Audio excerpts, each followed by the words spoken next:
In man's ongoing search for meaning, two seemingly opposed worldviews dominate our internal narratives. It begs you to ask the question, does everything actually happen for a reason?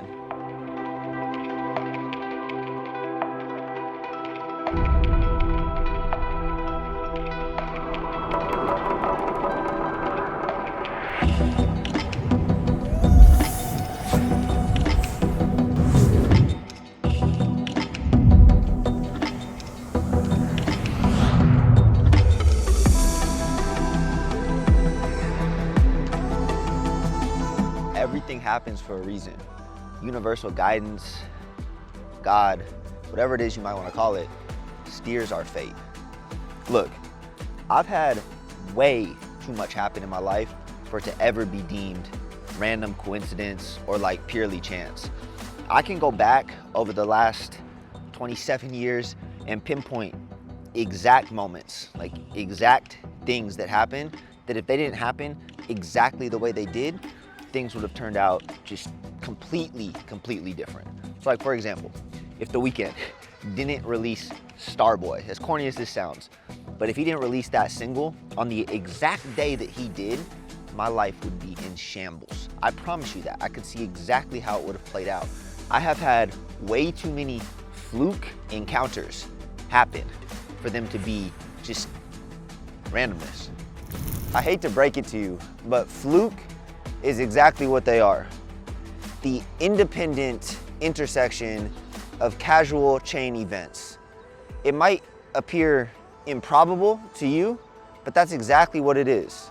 We like to apply narratives to things that don't need narratives. I'll give you one of my favorite examples. We've talked about this time and time again. The stock market.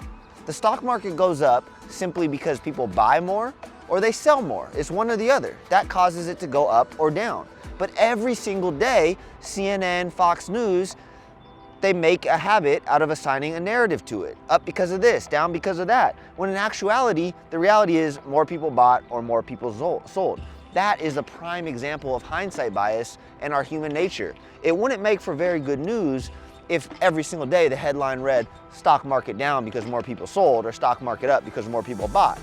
Humans like to apply meaning to things, and that's exactly what you're doing with every single event in your life, and then saying it happened for a reason when in actuality, it's just random events coming together. It's irresponsible, and it's simply not rational. All right, hold on. But how do you define what is rational? I think we need to take a step back and look at that over a long time period. Rational to me should be about survival and nothing else. Think about it like this. You can have reason and science. You don't need reason and science to survive, but you need to survive to even get to reasoning and science. Belief, right? Belief has propelled us forward to a certain point as a society. That in and of itself makes it rational to me. So how do you define rationality? It starts with survival.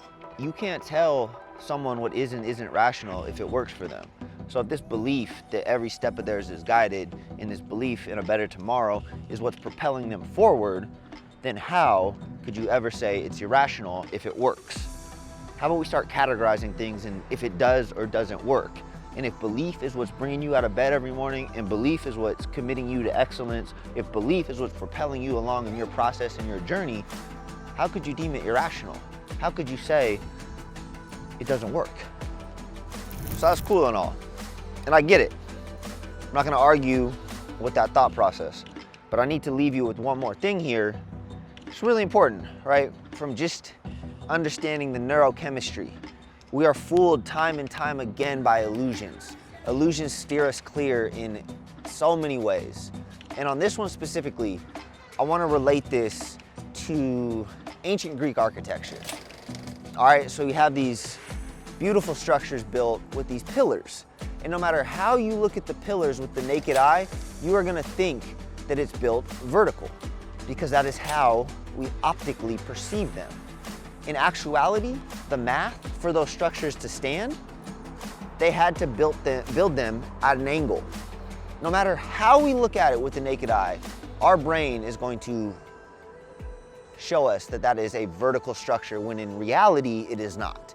That is the same thing that happens with our cognitive hindsight bias. We look back on all of these events and we must apply meaning to them, or else what's the point of all this? But how else do you solve for the nasty problems of little kids dying, starvation, like all these horrible things that I won't even go into? That's the ugly side of randomness. We don't have an answer for that.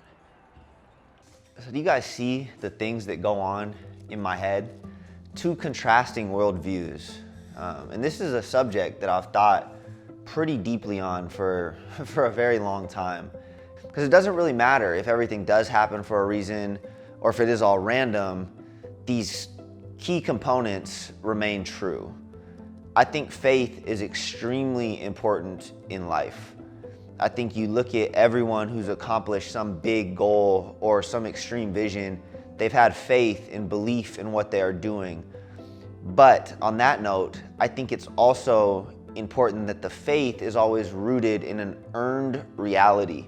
And I actually love the Conor McGregor example of this. Like, the man was saying he is the greatest in the world when he had nothing in his little bedroom in, Dublin. He was saying that 10 years before he was UFC champ, because he got up and he put the work in every single day, and he trained like he was the absolute best, and he carried himself like he was the absolute best.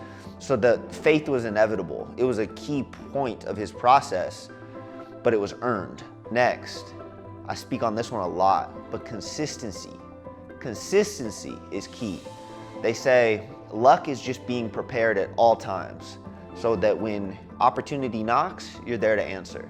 And I believe that. Like, if you think about it, even from a chance of randomness, we're all gonna be exposed to some opportunity within our lifetime to get where we wanna go. And by consistently dedicating yourself and doing the things that you need to do, the chances of alignment with luck and chance become exponentially higher. But I think the real individuals that drive themselves forward and are giving themselves the highest chance of success, they take extreme ownership of everything. Everything. Like, you have to own your life. And I'm not saying random negativeness doesn't happen, but you need to take ownership always. Like, that's something you control, and it dictates how you respond to a negative situation, and it dictates how you grow. One of my favorite Nipsey Hussle lyrics is, life can be as simple as it seems if you never doubt yourself and learn from everything you've seen. And that starts with ownership.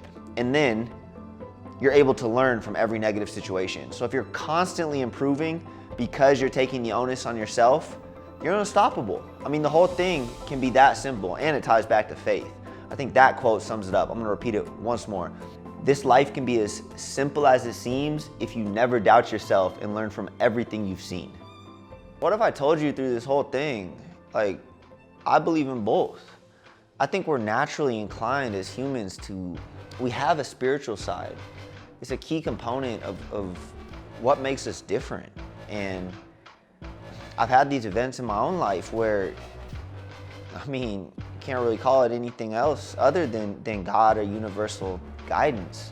But at the same time, I appreciate and I understand randomness and the impact that chance has on our world. And I understand all these psychological things that, look, at the end of the day, I can just say it's a complicated subject, but it doesn't really matter.